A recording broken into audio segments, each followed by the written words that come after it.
Assalamualaikum warahmatullahi wabarakatuh. Perkenalkan, nama saya Nisa Fadriya Haritonang dengan NIM 2103050021 dari grup 3 PAS 4. Pada kali ini saya akan menjelaskan mengenai praktikum reaksi pencoklatan atau browning. Reaksi pencoklatan atau browning merupakan salah satu reaksi yang sering terjadi pada bahan pangan, khususnya pada buah dan sayur.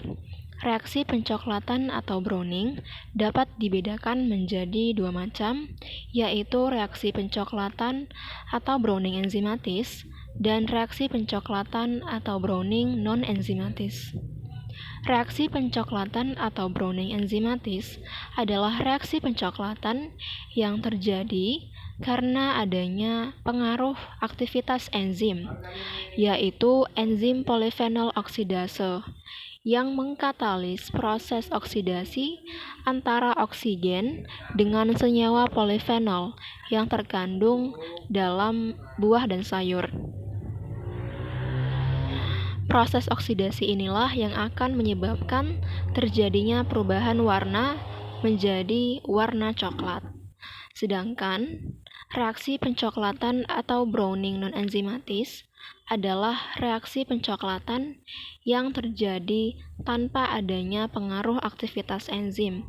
Contohnya seperti reaksi Maillard, reaksi karamelisasi, ataupun proses pencoklatan yang disebabkan oleh asam askorbat atau vitamin C. Adapun tujuan dari percobaan ini adalah untuk mengetahui jenis reaksi pencoklatan yang terjadi pada bahan dan untuk mengetahui hasil yang terjadi pada reaksi pencoklatan yang terjadi pada bahan yang digunakan, yaitu buah pisang dan ubi singkong. Adapun prosedur pada percobaan ini dibedakan menjadi dua, yaitu pengujian reaksi pada buah secara enzimatis dan pengujian browning pada umbi. Yang pertama yaitu pengujian reaksi pada buah secara enzimatis dibedakan menjadi dua perlakuan yang berbeda, yaitu perlakuan kontrol dan perendaman buah pada larutan asam askorbat 200 ppm dan larutan garam natrium metabisulfit 200 ppm. Yang pertama yaitu perlakuan kontrol, yaitu disortasi bahan, kemudian dikupas dan diiris tebal 2 cm, kemudian dibiarkan selama 20 menit dan diamati perubahan. Lalu untuk perlakuan perendaman buah pada larutan asam askorbat 200 ppm dan larutan garam natrium metabisulfit 200 ppm.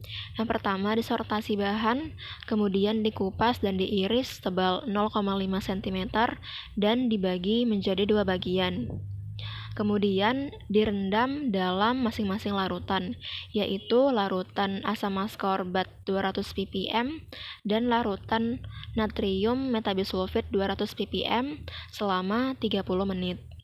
Yang kedua yaitu pengujian browning pada umbi. Adapun pada pengujian browning pada umbi juga dibedakan menjadi dua perlakuan, yaitu tanpa menggunakan larutan asam askorbat dan dengan menggunakan larutan asam askorbat. Prosedurnya yaitu yang pertama dicuci bahan, kemudian dikupas dan diiris setebal kurang lebih 1 cm dan dipotong menjadi 10 buah. Yang pertama perlakuan tanpa asam askorbat. Yang pertama disortasi bahan, kemudian dikupas dan diiris tebal 0,5 cm dan dibiarkan selama 20 menit. Lalu diamati perubahan. Perlakuan kedua yaitu dengan menggunakan asam askorbat. Yang pertama yaitu direndam bahan dalam larutan asam askorbat selama 20 menit. Kemudian dipanaskan pada suhu 60, 80, dan 100 derajat Celcius. Kemudian dilakukan pengamatan setiap 5, 10, dan 20 menit.